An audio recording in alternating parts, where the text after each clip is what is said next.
하나님께서 오늘 우리를 은혜의 자리로 부르셨습니다.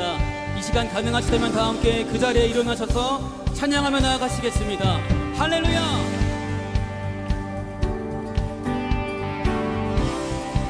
주님의 임재 안에,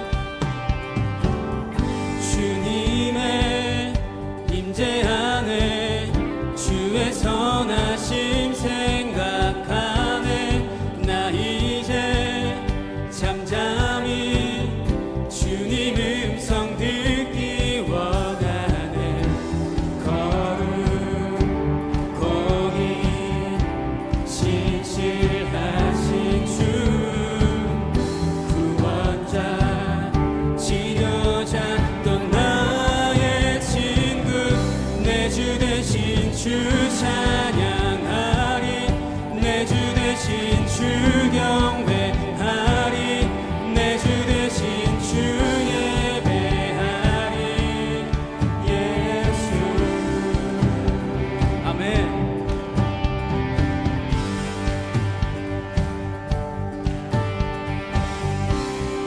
주님의 임재 안에, 주님의 임재 안에, 주의 선하심 생각하네. 나 이제 잠잠히 주님 음성 듣기 원하네. 거룩 공의 신실하신 주 구원자 지녀자 또 나의 친구, 내 주 대신 주 찬양하리. 내 주 대신 주 경배하리. 내 주 대신 주 예배하리. 예수. 내 주 대신 주 찬양하리. 내 주 대신 주 경배하리. 내 주 대신 주 예배하리. 예수.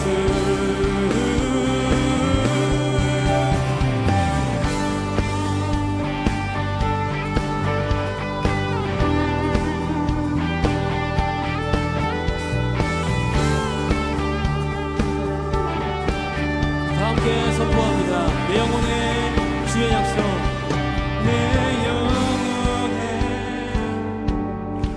주의 약속. 주의 사랑, 주의 사랑 영원해. 한 번 더. 내 영혼의, 내 영혼의 주의 약속. 주의 사랑 한 번 더. 내 영혼의 주의 약속. 내 영혼의 주의 약속. 주의 사랑 영원해. 내 주 대신 주 찬양하리. 내 주 대신 주 경배하리. 내 주 대신 주 예배하리. 예수.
빛으로 나갈 때 그 성품 닮아가네.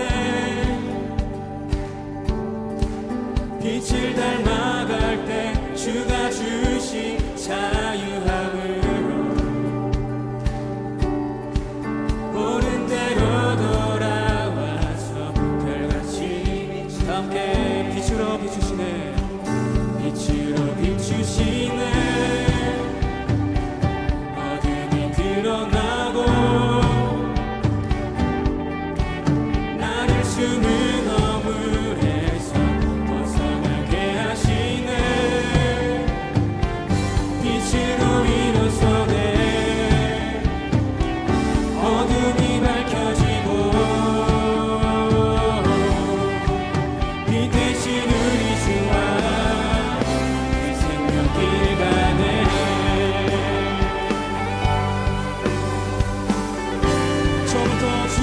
주와 주의 선하심과 진실함을 담기 원해. 아멘. 그의 빛으로 나갈 때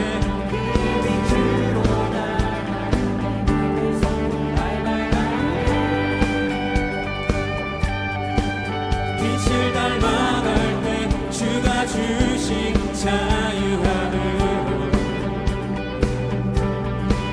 옳은 대로 돌아와서 별같이 함께 빛으로 비추시네. 빛으로 비추시네. 어둠이 드러나고 나를 숨은 어물에서 벗어나게 하시네. 빛으로 일어서네. 어둠이 밝혀지고 빛 대신 우리 주와 그 생명이 나네. 우리의 영혼을 향해서 선포합니다. 내 영혼아 일어나. 내 영혼아 일어나. 주의 빛 발하라. 주의 영광이 우리 위에 임하였네.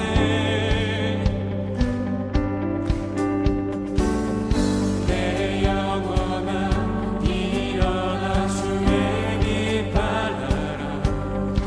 주의 영광이 우리 위에 임하였네. 한 번 더. 내 영혼아 일어나.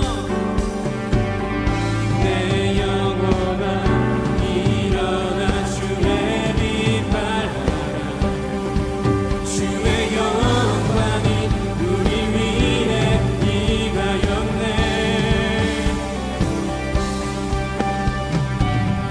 내 영혼아 일어나. 주의 빛 발하라.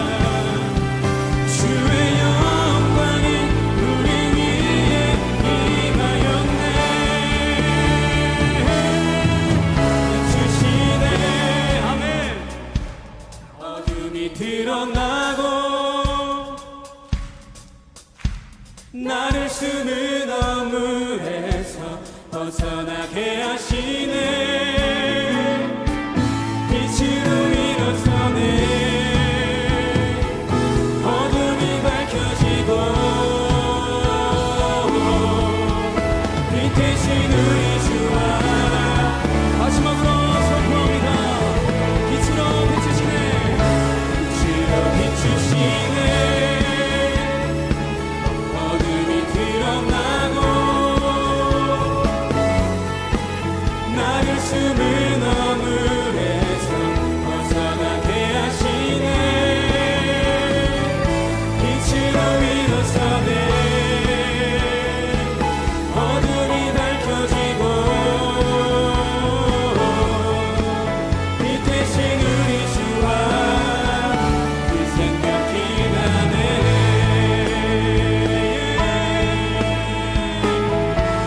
할렐루야. 우리의 삶을 빛으로 비추시는 주님께 감사와 찬양과 영광의 박수 올려드립니다. 아멘. 빛으로 비추시네. 어둠이 드러나고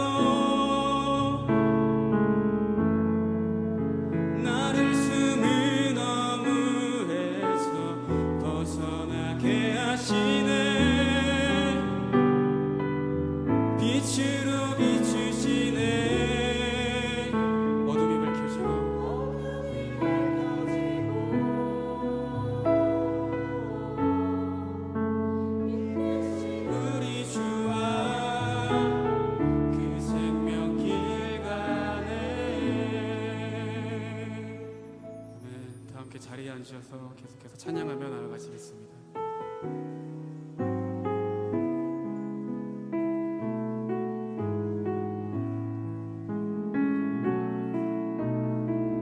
나의 마음 받으소서. 나의 마음 받으소서. 오셔서 주님의 저서 삼으소서. 나의 전부이신 주여 내 마음을 받아주소서. 나의 마음 받으소서. 나의 마음 받으소서. 오셔서 주님의 저서 삼으소서. 나의 전부이신 주여 내 마음을 받아주소서. 나의 마음을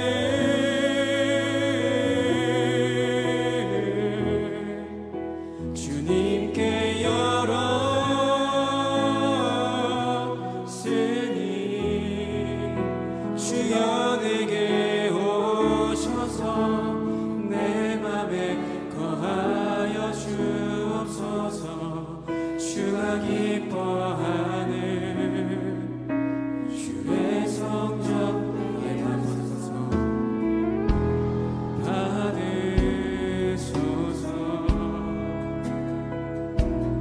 오셔서 주님의 저서 삼으소서. 나의 전부이신 나의 전부이신 주여 내 마음을 한 번 더 고백합니다. 나의 마음 받으소서. 나의 마음 받으소서. 오셔서 주님의 저서 삼으소서. 나의 전부이신 주여 내 마음을 함께 고백합니다. 온 나의 마음을 온 나의 마음을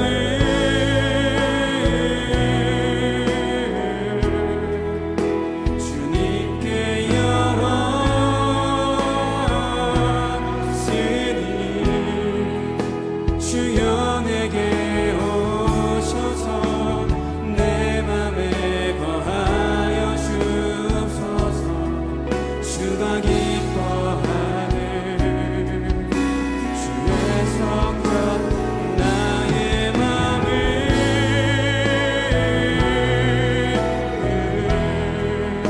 주님께 열었으니 주여 내게 오셔서 내 맘에 거하여 주옵소서. 주가 기뻐하는 주의 성전 내게 나의 맘을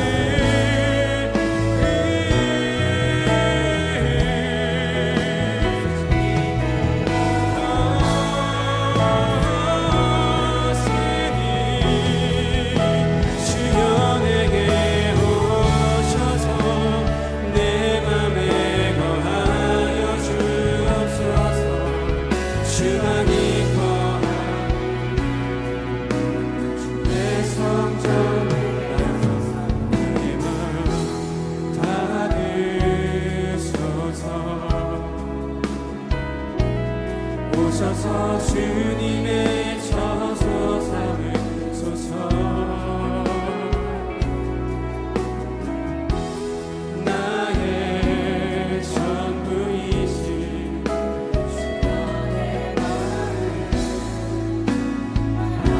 계속해서 고백합니다. 주님 사랑해요. 주님 사랑해요.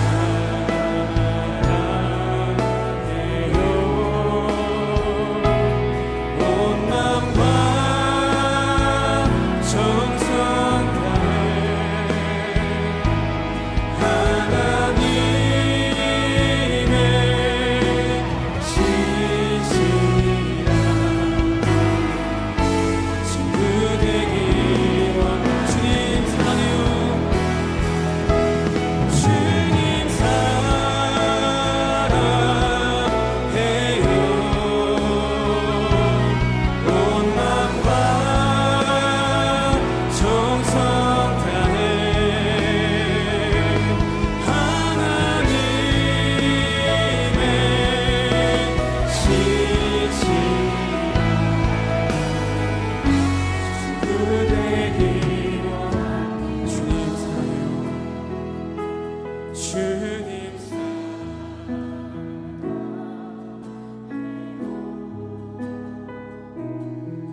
되게 하여 주시옵소서. 찬양 가운데 임하시는 주님을 경험하기를 소망합니다. 오늘 예배 가운데 우리와 함께하여 주시옵소서. 그렇게 행하실 주님을 기대하며 찬양합니다. 감사드리며 이 모든 말씀 살아계신 우리 주 예수 그리스도 이름으로 기도합니다. 아멘. 할렐루야. 찬양밖에 없다가 주님께 감사와 찬양과 영광의 박수 올려드립니다.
You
Even when I don't see it in your working, even when I can't feel it, you're working. You never stop, you never stop working. You never stop, you never stop working. Even when I don't see it in your working, even when I can't feel it, you're working. You never stop, you never stop working. You never stop, you never stop working.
그렇습니다. 우리 하나님은 그렇게 길을 만드시는 하나님입니다.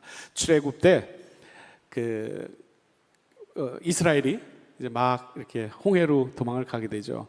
뒤에서 이제 막 마차를 타고 쫓아오는데 정말 갈 데가 없잖아요, 그죠? 뒤에는 무시무시한 군인들이 오고 정말 막혀 있는 그곳에 하나님이 길을 내십니다. 홍해를 가르시고 그 길이 그냥 물길도 아니었고 정말 마른 길을 하나님이 만드셨습니다. 그런 하나님을 저희 엑지29가 오늘 첫 곡으로 여러분들께 보내드렸습니다.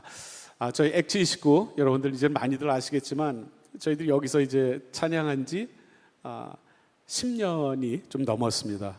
만 13년째 저희들이 열심히 각 연예계에서 열심히 일하면서 또 이렇게 일주일에 한 번씩 모여서 찬양 연습을 하고 또 그냥 찬양 연습만 하는 게 아니라 저희들이 예배를 매번 드리면서 참 열심으로 함께 기도의 동역자로 또 예배의 동역자들로 함께하고 있습니다. 알만한 분들도 계시죠? 이렇게 뵈니까 대부분 대부분 많은 분들이 이제 숨어서 일하시는 연예인들이라 그렇지만 다시 한번 여러분께 말씀드리면 이 시간, 이 순간은 하나님께는 최고의 연예인들입니다. 아멘. 네, 박수 한번 주세요. 네, 감사합니다.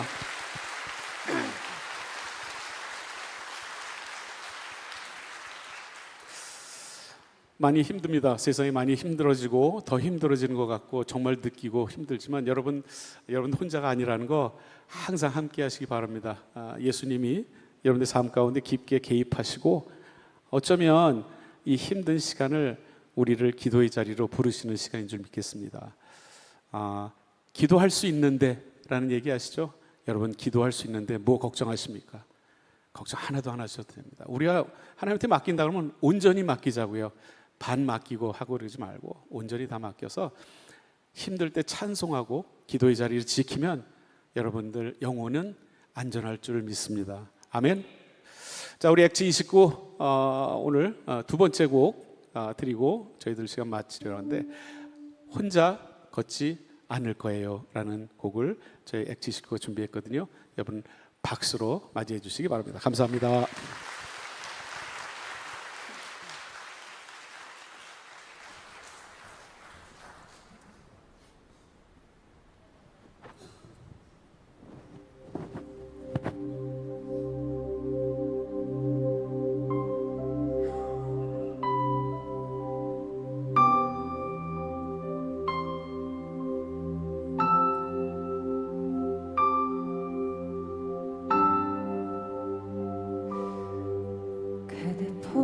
꿈속을 걷고 있을 때 비바람을 마주해야 할 때 불빛조차 보이지 않아도 그대 혼자 걷지 않을 거예요. 두려움 앞에서 하늘을 보아요. 외로운 그대여 걱정 마요. 꿈꾸는 그 길을 또 걷고 걸어요. 그대 혼자 걷지 않을 거예요.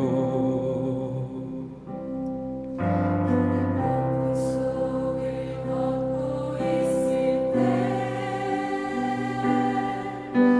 비바람을 마주해야 할 때 빛조차 보이지 않아도 그대 혼자 걷지 않을 거예요. 두려움 앞에서 하늘을 보아요. 외로운 그대여 걱정 마요. 꿈꾸는 그 길을 또 걷고 걸어요. 그대 혼자 걷지 않을 거예요. 꿈속을 걷고 있을 때 바람을 마주해야 할 때 보이지 않아도 혼자 걷지 않을 거예요. 두려움 앞에서 하늘을 보아요. 외로운 그대여 걱정 마요. 꿈꾸는 그 길을 또 걷고 걸어요. 그대 혼자 걷지 않을 거예요. 두려움 앞에서 하늘을 보아요. 외로운 그대여 걱정 마요.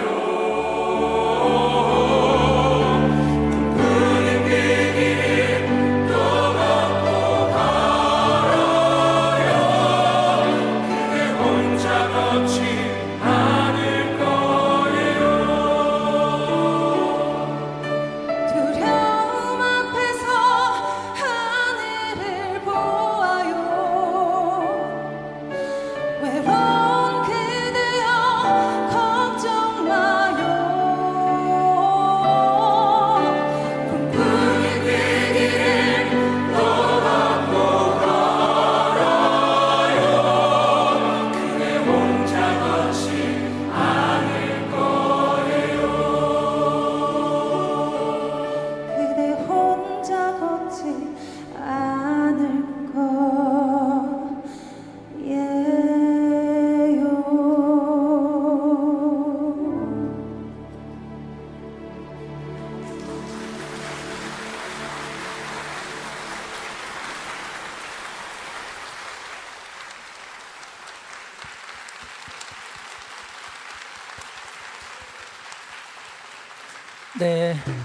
네, 귀한 찬양으로 함께 해주신 연예인 합창단 X29에게 다시 한번 감사와 축복의 박수로 함께 하도록 하겠습니다. 네, 특별한 초대에 오신 여러분들을 환영하고 축복합니다. 예배에 정말 잘 오셨습니다. 지금 이 시간에는 이 예배에 오늘 처음 오신 분들이 계시면 저희들이 환영하고 축복하는 시간 갖고 싶습니다. 혹시 이 예배에 처음 오신 분 계시면 용기를 내어서 손을 들어 표해 주시면 저희들이 축복하고 싶은데요. 처음 오신 분 계실까요? 네, 1층 앞쪽에 계시네요. 박수로 축복하겠습니다. 잘 오셨습니다. 환영합니다. 또 처음 오신 분 계시면 네, 1층 오른편 앞쪽에도 계시네요. 잘 오셨습니다. 축복합니다. 네. 또 처음 오신 분 계시면 손을 들어 표해 주시면 저희들이 축복하기를 원합니다. 처음 오신 분 계실까요? 네, 앞쪽에도 계시네요. 잘 오셨습니다. 환영하고 축복합니다. 우리 1층 뒤편에도 네, 손을 들어 주셨습니다. 감사합니다. 환영하고 축복합니다. 네. 네, 2층에도 계시네요. 네, 잘 오셨습니다. 환영하고 축복합니다. 네, 또 처음 오신 분 계시면 손을 들어주시면 좋겠습니다. 모시고 오신 분이 손을 들어주셔도 좋겠습니다.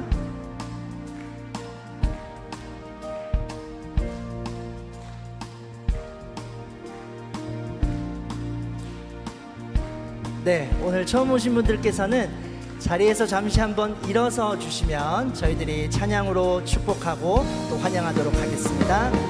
너는 하나님의 사랑, 아름다운 하나님의 사랑, 나는 널 위해 기도하며 내 길을 축복할 거야. 너는 하나님의 선물, 사랑스러운 하나님의 열매, 주의 품에 꽃 피운 나무가 되어줘. 네, 박수로 축복하겠습니다. 잘 오셨습니다. 네, 자리에 앉으시면 되겠습니다. 네, 이 시간에는 저희가 한 번 더 축복하기를 원하는데요. 오늘 귀한 찬양으로 함께 해주신 우리 연예인 합창단 엑츠 29를 저희가 잠시 축복하기를 원합니다. 네, 특순 사실 저희가 매주 이렇게 또 함께 하지만 오늘 많은 분들이 오셨고 또 귀한 사명 감당하실 수 있도록 한번 자리에서 일어서 주시면 저희들이 찬양으로 축복하고 싶습니다. 너는 하나님의 사랑, 아름다운 하나님의 사랑, 나는 널 위해 기도하며 내 길을 축복할 거야. 너는 하나님의 선물, 사랑스러운 하나님의 열매, 주의 품에 꽃 피운 나무가 되어줘. 나무가 되어줘. 나무가 되어줘. 박수로 축복하도록 하겠습니다. 네, 감사합니다. 네, 오늘 예배 처음 오신 분들께서는 예배 후에 자리에 잠시 기다려 주시면 저희 스태프들과 인사 나누고 돌아가시면 좋겠습니다. 또 교회 등록이나 기타 궁금하신 부분들이 있으시면 저희 안내 데스크를 방문해 주십시오. 저희들이 잘 설명해 드리도록 하겠습니다. 저희가 6월 한 달 동안 이번 달은 특별한 초대라는 주제로 함께 예배를 드리며 말씀을 나누고 있습니다. 아울러서 저희들이 특별한 초대를 지금 진행하고 있는데요. 이 예배를 드리시면서 우리 주변에 함께 예배 드리고 싶은 분들이 계시면 또 떠오르는 분들이 계시면 함께 초대하는 그런 시간으로 진행하고 있습니다. 들어오실 때 받으셨던 초대 카드에 혹시 초대하고 싶은 분들을 또 이름을 기록해 주시고 제출해 주시면 꼭 이번이 아니더라도 또 그때를 저희들이 소망하며 함께 기도로 또 도울 수 있도록 그렇게 진행하려고 합니다. 많은 참석과 또 많은 마음을 모아주시고 이 초대 예배에 함께 참여해 주시기를 바랍니다. 네, 이어서 6월 주제 영상 계속해서 보신 후에 다음 순서 진행하도록 하겠습니다.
네, 오늘 또 함께 온 모든 분들을 박수로 축복하고 또 환영하도록 하겠습니다. 잘 오셨습니다. 잘 오셨습니다. 네, 이 시간 또 함께 말씀을 듣기 전에 광고 한 가지 드리도록 하겠는데요. 오늘부터 4주 동안 온누리 교회 새가족 등록 과정을 진행을 합니다. 우리 예배를 마치고 한층을 내려가시면 순영홀이라고 하는 곳이 있는데요. 여러분 가운데 저희 교회에 등록하기 원하시는 분들, 저희 교회 공동체 안에 들어오기를 원하시는 분들은 이번 기회에 함께 4주 과정을 함께 할 수 있으면 좋겠습니다. 그동안의 여러 가지 상황들로 인해서 등록을 미루셨던 분들 함께하면 좋겠고요. 또 기억해 주시고 또 미리 신청하지 않으셨어도 오늘 오셔도 되니까요. 많은 분들 함께할 수 있으면 좋겠습니다. 이 시간을 함께 선포하고 말씀을 듣도록 하겠는데요. 우리 가슴에 손을 얹고 이렇게 한번 선포하도록 하겠습니다. 하나님이 우리와 함께 하십니다. 하나님은 나를 사랑하십니다. 나는 하나님의 사랑받는 자녀입니다. 이 시간 잠깐 함께 기도하겠습니다. 하나님, 그렇습니다. 우리를 사랑하시는 하나님의 그 마음이 이 시간에 이 마음 가운데 가득 담겨지는 시간 되길 원합니다. 하나님 함께하여 주시고 주님이 주시는 그 사랑을 가득 담아 세상을 나아가 변화된 새로운 삶을 살아가는 우리 모두가 될 수 있도록 주님 축복하여 주시옵소서. 감사합니다. 살아계신 예수님의 이름으로 기도합니다. 아멘. 네, 1974년 겨울입니다. 일본에 있는 하네다 국제공항에 한 남자가 비행기에서 내립니다. 오노다 히로라고 하는 한 사람인데요. 이 사람은 세계 2차 대전에 일본군으로 참전했던 사람입니다. 그때 당시에 일본이 이미 전세가 기울어서 패망을 앞에 두고 있던 그런 시기였는데요. 오노다 히로의 상사가 이 사람에게 명령을 합니다. 너는 지금 네가 있는 이곳을 사수해야 된다. 어떠한 일이 있어도 이곳을 도망치거나 그래서는 안 되고 끝까지 이곳을 지켜라 라고 하는 명령을 듣게 됩니다. 그리고 그때부터 이 사람이 자신이 머문 곳에서 계속해서 진지를 파고 지켜나가기 시작을 합니다. 그가 머물렀던 곳은 필리핀의 루손이라고 하는 곳이었는데요. 그곳은 굉장히 살아가기에 열악한 정글이었습니다. 하지만 받은 명령이 있기 때문에 끝까지 이 사람은 명령을 수행하면서 시간을 보냅니다. 그러다가 1945년이 되었습니다. 이제 연합군에 의해서 전쟁은 끝이 나게 되고 일본의 패망으로 연합군의 승리로 전쟁이 끝이 나게 되지요. 오노다 히로에게도 일본군이 패망했다, 연합군이 승리했다, 전쟁은 끝이 났다라고 하는 그 소식은 들려오는데요. 그 소식을 들었을 때 이 사람은 이건 거짓말이다 라고 믿습니다. 일본이 진리가 없다 라고 그렇게 생각을 했기 때문이죠. 그리고 나에게 명령했던 그 명령대로 나는 상사가 올 때까지 끝까지 이곳을 지킬 것이다 라고 그렇게 결단을 합니다. 그리고 그때부터 전쟁이 끝났음에도 불구하고 계속해서 자기 혼자만의 전쟁을 계속 치러갑니다. 사람들이 와가지고 계속 이 사람을 설득합니다. 전쟁이 끝났습니다 얘기를 하는데도요, 이 사람은 절대로 믿지 않습니다. 그 이후로도 계속해서 사람들이 이 사람에게 전쟁이 끝났음을 알리고 또 연합군의 삐라를 발견하게 되면서 정말 전쟁이 끝났다는 소식을 수차례 듣게 되는데요. 그럴 때마다 이 모든 것들이 심리전이다 라고 그렇게 생각을 하면서 이 사람은 계속해서 전쟁이 아직 끝나지 않았다 믿으면서 살아갑니다. 그렇게 무려 29년 동안 이 사람은 혼자만의 전쟁을 치러갑니다. 29년 동안 계속해서 자기가 머물고 있는 그 지역을 지키면서 전쟁을 해나갔던 이 남자, 마침내 결국에는 가족들의 설득을 받게 되고 또 연합군의 또 미군의 설득을 계속 받으면서 결국에는 이제 투항한다라는 형식으로 해서 전쟁을 끝내게 되는데요. 그가 전쟁을 다 마치고 고국으로 돌아오는 나이가 52세였습니다. 전쟁을 끝났음에도 불구하고 전쟁이 끝나지 않았다라고 그 사실을 받아들이지 못하고 혼자만의 전쟁을 계속 치렀던 이 사람은요, 결국에는 29년, 약 30년의 시간을 허비하면서 인생의 가장 꽃다운 시간을 그렇게 낭비하고 말게 됩니다. 물론 그가 이제 공항에 들어왔을 때 일본의 우익들은 이 사람은 뭐 이 시대의 마지막 사무라이다라고 하면서 한껏 축혀 세워주고 그렇게 환영을 했지만 변하지 않는 사실은 이 사람에게 30년은 쓸데없이 흘러가 버린 시간이었다라는 사실입니다. 제가 이 이야기를 들으면서요, 어쩌면 우리들의 삶에도 동일한 일이 일어나지 않을까 그런 생각을 해봅니다. 이번 한 달 동안 우리가 계속해서 나누는 가장 중요한 말씀이 있다면 그것은 하나님이 우리와 함께 하신다라는 사실입니다. 우리가 어떠한 상황 가운데 있든지, 우리가 어떠한 환경 가운데 있든지 그 상황과 환경을 뛰어넘어서 하나님은 우리의 곁에 오시고 우리와 함께 하시는 분이시며 또 우리와 대화하기를 원하시는 분이시다라고 계속해서 말씀을 나누고 있습니다. 그런데 중요한 것은 우리가 그 하나님을 발견하고 하나님을 인정하는 거지요. 하나님이 우리의 곁에 이미 함께와 계시지만 어쩌면 우리가 함께 계시는 그 하나님을 인정하지 않고 받아들이지 않으면서 이 앞서 얘기한 오노다 히로와 같이 우리들만의 전쟁을 계속 치르고 살아가고 있지는 않는지 한번 이 시간에 한번 생각해 보기를 원합니다.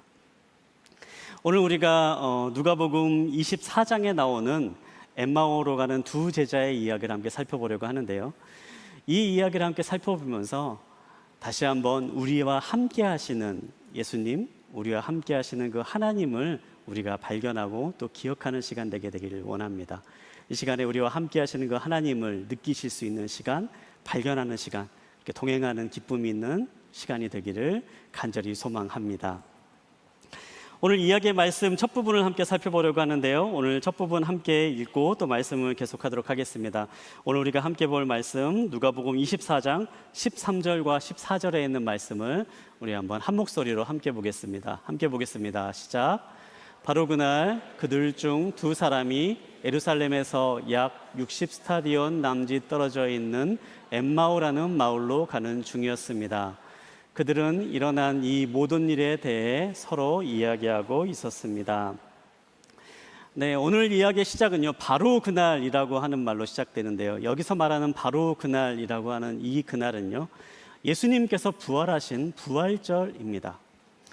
예수님께서 십자가에 달려 돌아가시고 3일이 지난 다음 부활하십니다.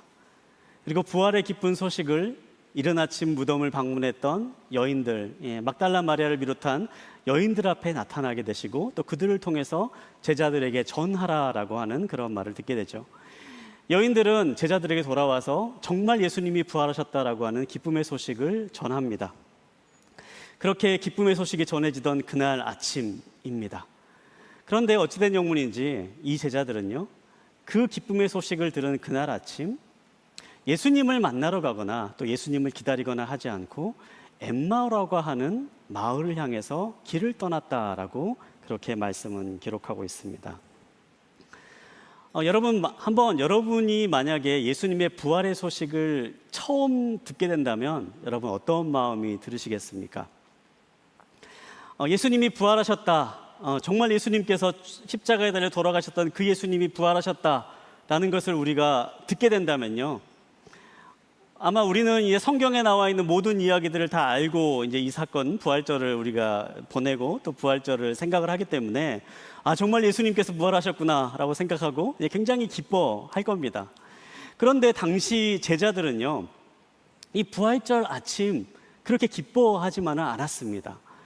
오히려 제자들의 상황을 생각을 해보면 그날 아침 제자들은 굉장히 혼란스러워한 아침이었음을 보게 됩니다. 제자들은 예수님께서 이제는 예루살렘에 오시게 되고 예루살렘에 오시면서 새로운 세상이 시작될 것이다라고 하는 기대감에 부풀었습니다. 그런데 어찌된 용문인지 목요일 밤이죠. 목요일 밤에 예수님이 갑자기 적들에게 붙잡히시고 시간이 얼마 지나지도 않아서 금요일 날 바로 예수님이 십자가에 못 박히시는 겁니다.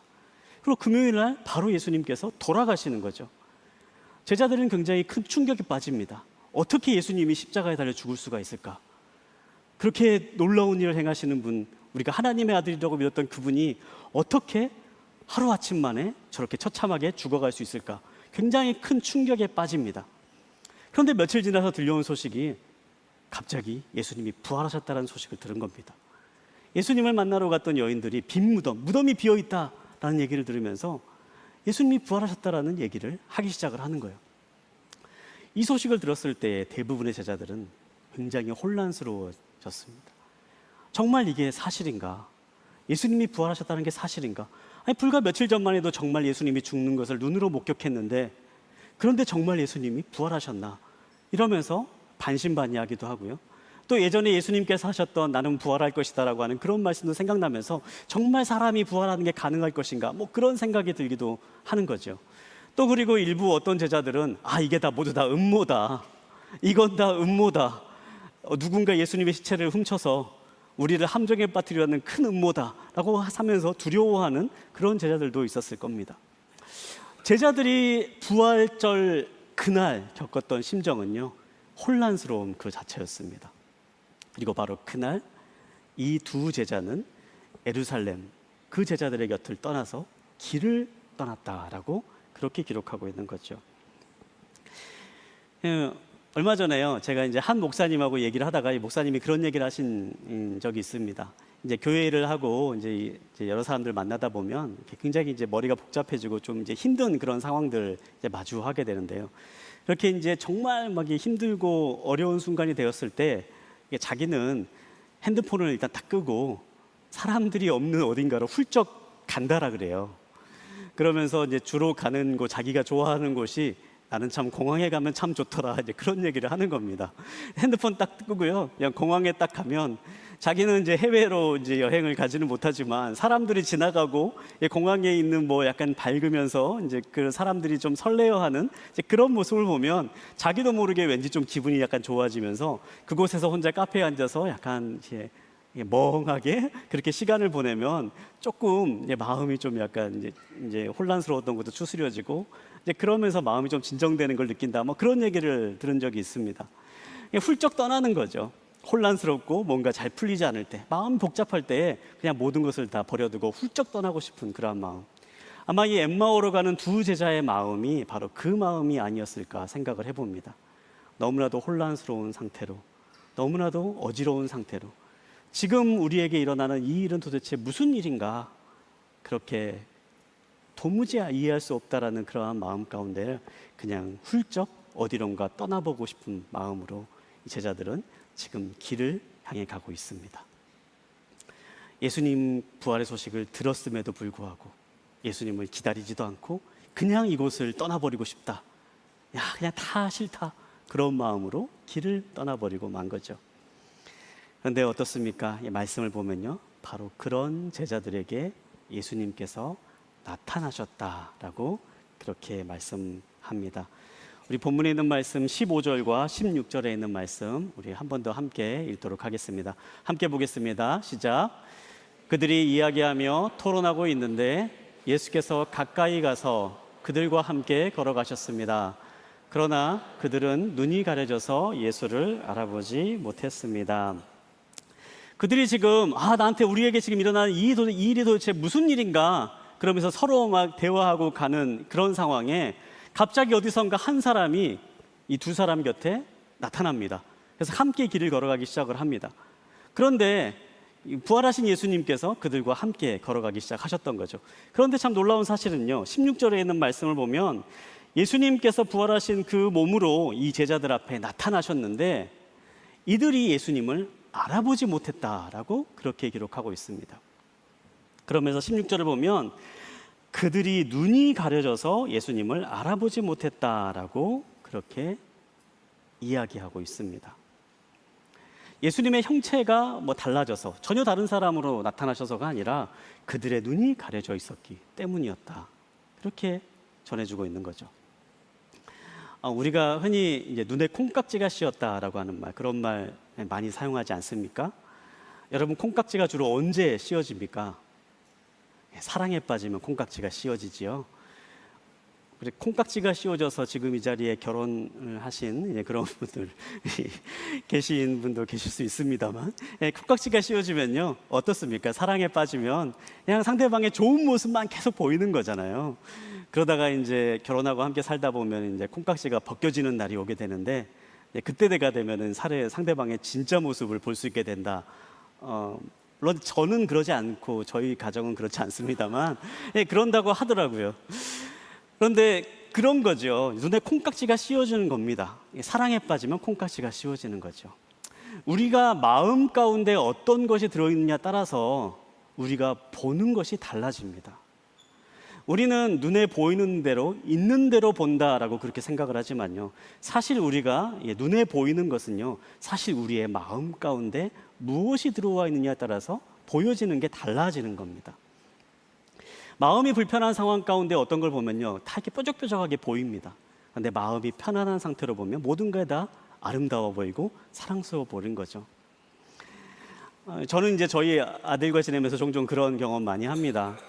가끔 이제 저희 아들과 함께 이제 밖에 나가면요. 저희 아들이 꼭 저한테 그래요. 아빠 아이스크림 하나 사주면 안 돼요? 맨날 그럽니다. 그러면 이제 저희 아들도 좀 이렇게 너무 많이 먹으면 좀 이렇게 좀 저랑 체형이 비슷하거든요.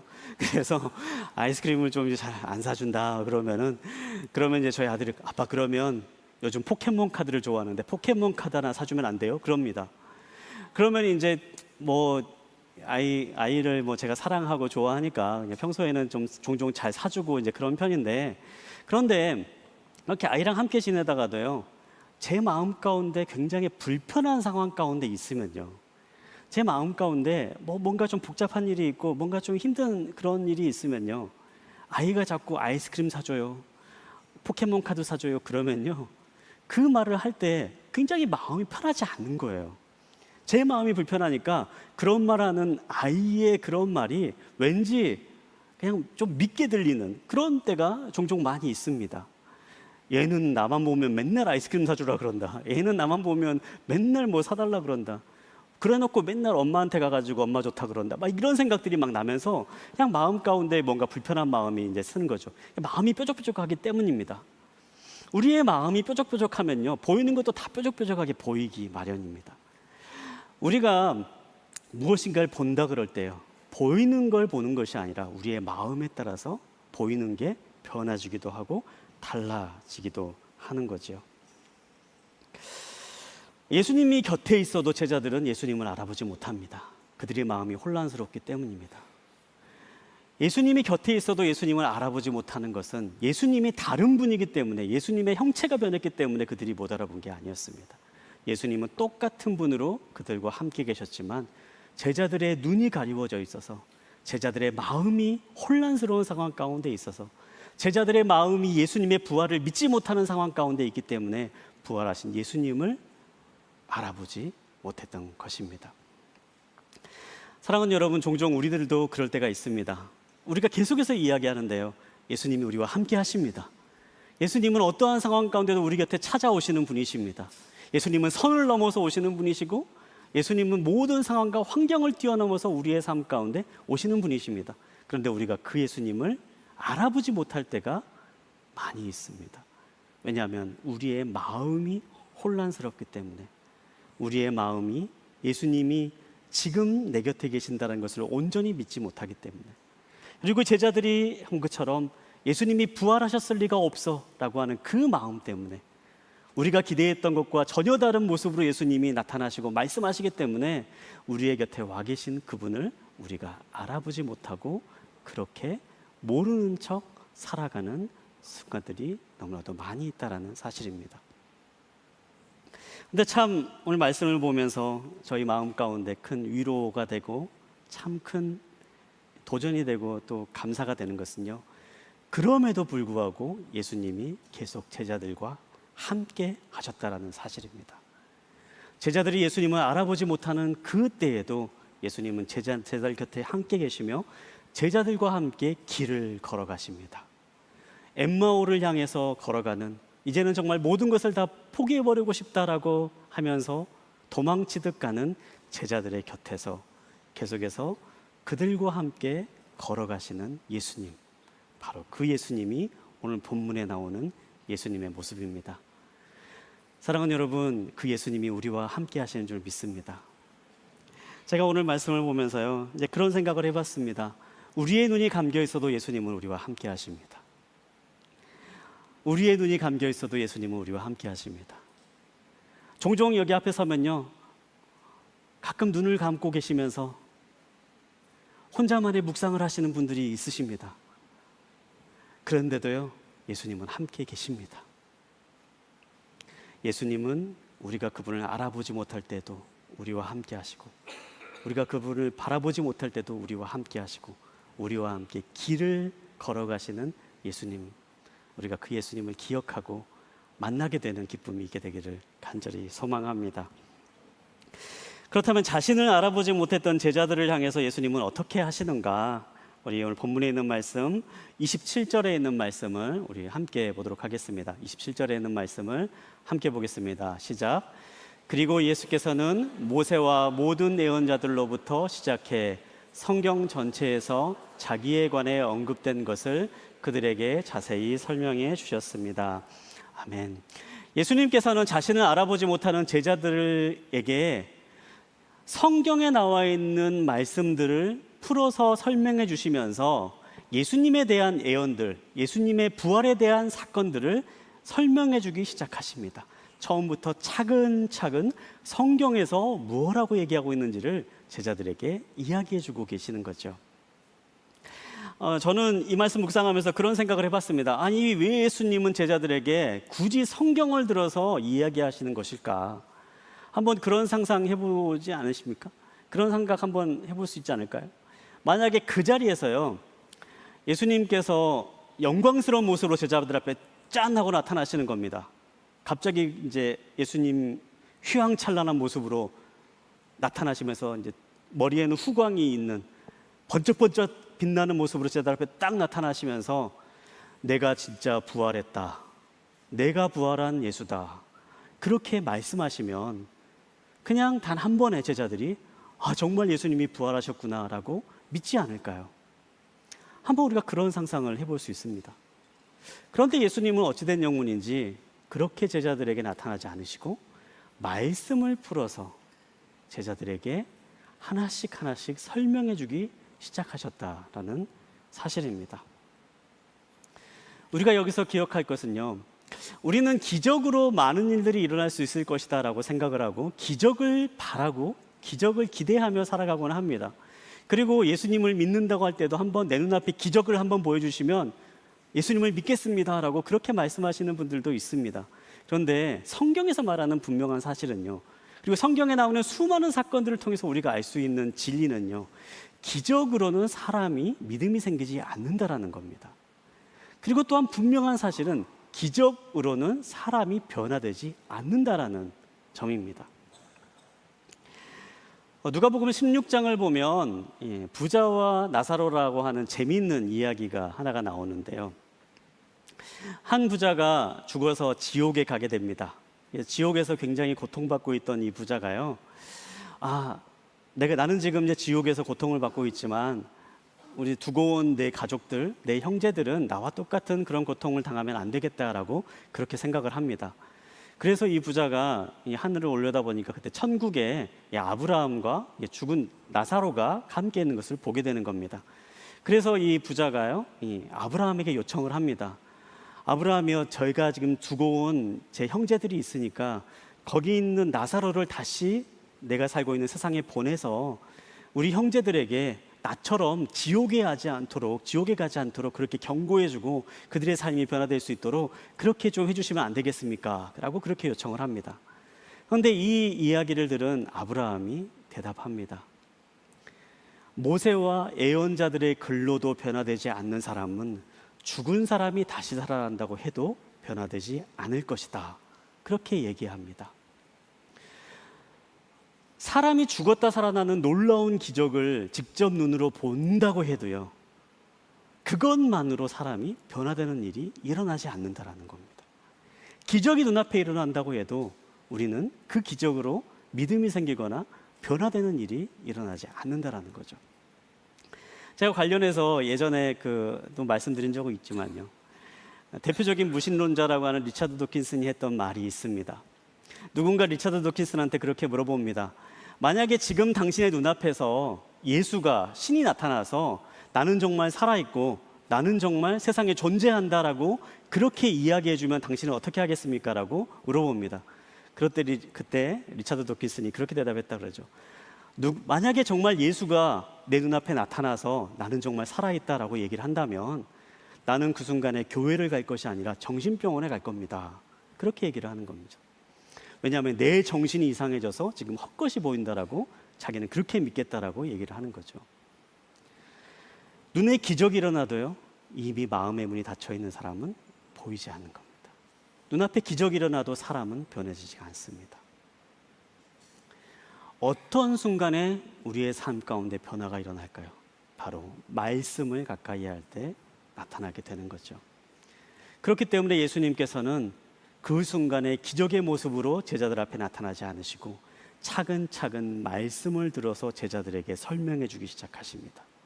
말씀으로 풀어서 얘기해 주시고 말씀으로 풀어서 성경에서는 무슨 얘기를 하고 있나를 계속해서 이야기해 주시는 거죠. 여러분, 우리가 변화되기를 원할 때에 어떻게 변화가 일어나는가? 변화는요, 말씀을 들을 때에 변화가 일어납니다.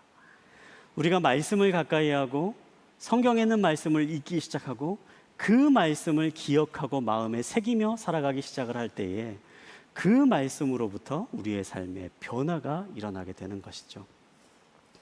우리가 믿는 기독교는 흔히 말씀의 종교라고 이야기합니다. 창세기를 보면 하나님께서 세상을 창조하실 때에 말씀으로 세상을 창조하시죠. 그리고 하나님께서 말씀하시면 그 일대로 세상에 있는 모든 역사가 이루어지는 것을 보게 됩니다. 또한 예수님께서도 태초에 있었던 말씀이 육신이 되어 우리 가운데 오신 분이 예수님이다라고 그렇게 기록을 합니다. 그리고 예수님의 그 말씀을 우리가 기억하며 새기며 살아갈 때에 우리의 삶이 변화가 되고 우리의 삶에 새로운 일들이 일어나게 되는 것이죠. 이 자리에 계신 여러분들 가운데에 말씀을 가까이 하는 기쁨이 있게 되길 바랍니다. 처음에는 말씀이 좀 어려울 수도 있습니다. 그렇지만 계속해서 말씀이 있는 곳을 찾아오시기 바랍니다. 앞에 말씀드렸던 것처럼 우리의 눈은 감겨 있어도 하나님은 우리와 함께 하십니다. 이 자리에 앉아서 이 말씀을 가까이 하는 이 자리를 놓지 않으시고 또한 더 나아가서 여러분의 삶에서 또한 말씀을 계속 듣기를 노력하시고 또한 말씀을 읽기를 노력하시고 또 말씀을 한번 이해해 보려고 붙잡을 때에 그 새겨진 말씀들, 그 말씀들로부터 우리의 삶이 변화가 되는 것을 경험하시게 될 겁니다. 우리가 잘 많이 부르는 찬송가 가운데에 전능하신 나의 주 하나님은 이라는 찬양이 있습니다. 그 가운데 가사 가운데 그런 가사가 나오죠. 주의 말씀 의지하여 깊은 곳에 그물 던져 믿는 자에겐 능치 못한 일 없네 라고 하는 찬양이 나옵니다. 누가복음 5장에 나와 있는 말씀, 베드로의 이야기를 이제 찬송 가사로 표현한 건데요. 그 가사를 보면 이렇습니다. 그 내용을 보면요, 베드로가 밤이 새도록 어부였던 베드로가 물고기를 잡으려고 그물을 내렸지만 물고기를 단 한 마리도 잡지 못했습니다. 근데 그때 예수님께서 말씀하십니다. 깊은 곳에 그물을 다시 내려라. 그리고 그 이야기를 들었을 때에 베드로가 예수님께 대답합니다. 주의 말씀을 의지하여, 주님께서 말씀하시니 그 말씀대로 그물을 내려보겠습니다. 내가 밤이 새도록 물고기를 단 한 마리도 못 줬지만 주님이 말씀하시니 다시 한번 그물을 내려보겠습니다 라고 그물을 내립니다. 그리고 바로 그때 그물 가득 걸려오는 물고기를 낚는 그러한 기적을 체험하게 됩니다. 여러분, 말씀이 우리의 삶을 변화시키고요, 말씀을 의지하고 순종하며 살아가면요, 우리의 삶에 기적이 일어납니다. 우리가 예수님께서 말씀하신 것처럼 우리의 인생의 깊은 바다에 그물을 던질 때에, 주님의 말씀을 의지해서 그물을 던질 때에 베드로처럼 밤이 새도록 단 한 마리도 잡지 못했던 바로 그 바다가 놀라운 물고기들로, 수많은 물고기들을 거둬들이는 놀라운 기적의 현장으로 변화될 것입니다. 우리의 인생 가운데, 우리의 삶 가운데에 불안과 두려움으로 가득한 우리의 삶의 자리에 주님의 말씀을 의지해서 믿음으로 그물을 던지면 바로 그 자리에서 주님의 말씀이 이루어지는 놀라운 기적을 체험하게 될 것입니다. 우리의 삶에 절망과 좌절로 가득 찬 바로 그러한 삶의 현장에 말씀으로 그물을 내리면 그 순간 주님께서 주시는 놀라운 기적을 경험하게 될 것입니다. 사랑하는 여러분, 그 말씀을 기억하시기 바랍니다. 그리고 말씀을 가까이 하시고 말씀과 함께하는 삶으로 나아가시기 바랍니다. 말씀이 우리의 삶을 변화시키는 삶의 원동력이 되며 또한 말씀에 순종할 때에 우리의 삶에 기적으로 가득 차게 될 줄 믿습니다. 오늘 말씀의 결론 장면을 함께 보도록 하겠습니다. 말씀 누가복음 24장 30절과 31절에 있는 말씀을 우리 한 목소리로 함께 보도록 하겠습니다. 함께 보겠습니다. 시작. 예수께서 그들과 함께 상에 기대어 앉아 빵을 들고 감사 기도를 드린 후 떼어 그들에게 나누어 주셨습니다. 그제야 그들의 눈이 열려 예수를 알아보았습니다. 그러나 곧 예수께서 그들의 눈앞에 사라지셨습니다. 아멘. 두 제자는 예수님의 말씀을 듣고 가슴이 뜨거워집니다. 그리고 예수님께 같이 길을 함께 가자라고 요청을 합니다. 그리고 그 요청을 받아들여서 예수님께서 두 제자와 함께 길을 걸어가시고 함께 밤에 숙소에 머물게 되십니다. 초청받아서 함께 가신 예수님. 그리고 두 제자는요, 예수님을 저녁 식사 자리로 초대합니다. 초청받아서 예수님이 또 그 자리에 함께 하시는 거죠. 그런데 저녁 식사 자리를 보면 어떻습니까? 오늘 본문에 있는 말씀을 보면요, 예수님께서 빵을 들어 감사 기도를 드리시고 떼어서 그들에게 나눠줬다라고 기록되어 있습니다. 분명히 예수님은 손님으로 초대받아서 함께 머물게 되었는데요, 예수님이 저녁 식사 자리에서 보여주신 그 장면은요, 주인이 하는 행동을 하십니다.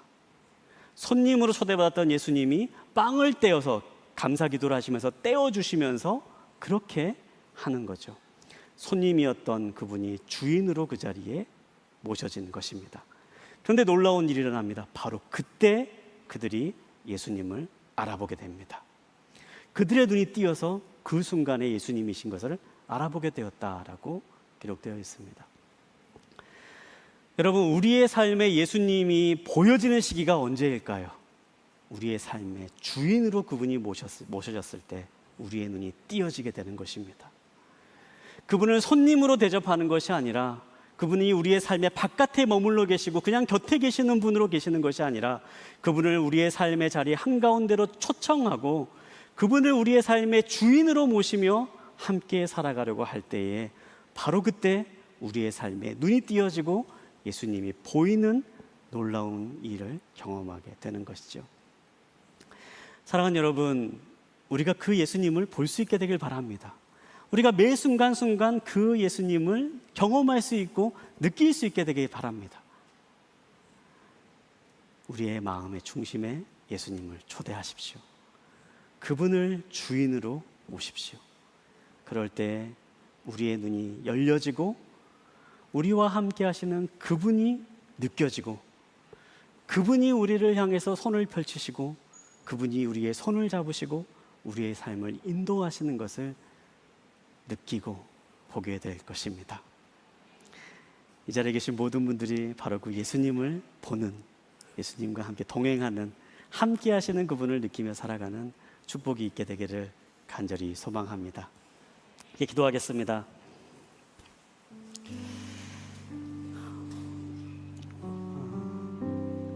종종 많은 분들이 예수님을 보게 해달라고 하는 분들을 만나곤 합니다. 또한 예수님을 정말 느끼고 싶다라고 그렇게 말씀하시는 분들도 있습니다. 한 번만 보면, 또 한 번만 느낄 수 있으면 그러면 정말 예수님을 믿겠다라고 그렇게 말씀하시는 분들을 만나곤 합니다. 그러나 성경에서 말하는 분명한 메시지는 예수님은 이미 우리와 함께 계신다라는 것입니다. 우리가 그분을 우리의 마음에 초대하고 우리의 삶의 주인으로 그분을 모실 때에 그분의 말씀이 들려지고 그분의 말씀이 능력이 있음을 경험하게 되고, 그분의 말씀으로 인해서 우리의 삶이 변화가 되고 우리의 삶이 기적으로 채워지는 것들을 경험할 수 있게 됩니다. 사랑하는 여러분, 우리가 그 예수님이 이 시간에 우리의 마음의 주인으로 모실 수 있게 되길 바랍니다. 그리고 그분을 정말 경험하고 그분을 느끼면서 살아갈 수 있게 되길 바랍니다. 이 시간에 여러분의 삶 가운데에 함께 계신 그 예수님이 여러분의 마음의 중심으로 오시고 예수님을 느끼며 예수님과 동행하는 삶을 살기를 원하시는 분 계시다면 이 시간에 우리 가슴에 손을 얹고 함께 기도했으면 좋겠습니다.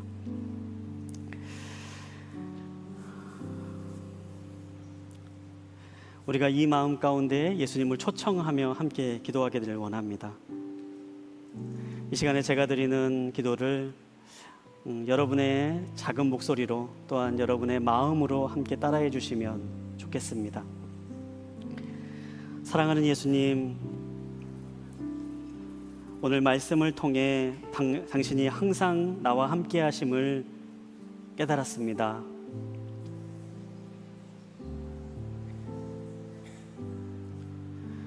저는 그동안 혼자 싸우며 살아왔습니다. 내 방식대로 내 힘으로 싸우는 길을 걸어왔습니다.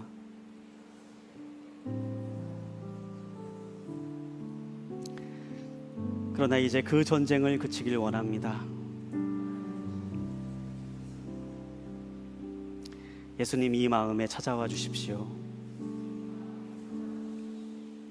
예수님과 함께하는 삶을 살길 원합니다. 이 마음의 주인으로 모시기를 원합니다.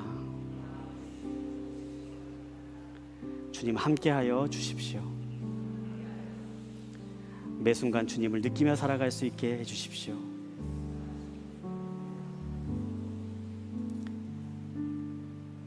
그렇게 하실 주님을 찬양합니다. 살아계신 예수님의 이름으로 기도합니다. 아멘. 제가 축도함으로 예배를 마치도록 하겠습니다. 이젠 우리를 구원하신 예수 그리스도의 크신 은혜와 하나님 아버지의 끝없는 사랑과 성령님의 교통하심이 오늘 이 자리에 나와 우리와 항상 함께 계시는 예수님을 우리의 마음의 중심으로 초대하며 우리의 주인으로 삼는 삶을 살기를 소망하며 다짐하는 이 자리에 모인 모든 믿음의 식구들 머리 위에와 그 가정과 일터와 자녀들 위에, 이 나라의 민족과 선교사님들 위해 이제부터 영원히 함께 하시기를 간절히 축원하옵나이다. 아멘.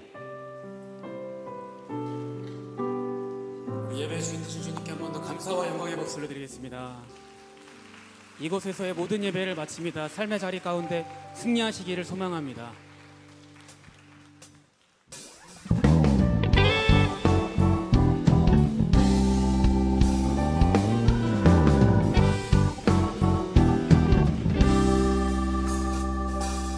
주를 찾는 모든 자들이 주로 말미암아 기뻐하고 즐거워하게 하시며 주의 구원을 사랑하는 자들이 항상 말하기를 하나님은 위대하시다 하게 하소서. 주를 찾는 모든 자들이 주로 말미암아 기뻐하고 즐거워하게 하시며 주의 구원을 사랑하는 자들이 항상 말하기를 하나님은 위대하시다 하게 하소서. 주는 나를 도운 나를 건지시느니 여호와여 지체 말고 내게 임하소서. 가난하고 궁핍한 내 마음 가운데 여호와여 속히 임하소서. 주는 나의 도운 나를 건지시느니 여호와여 지체 말고 내게 임하소서. 가난하고 궁핍한 내 마음 가운데 여호와여 속히 임하소서. 여호와여 속히 임하소서.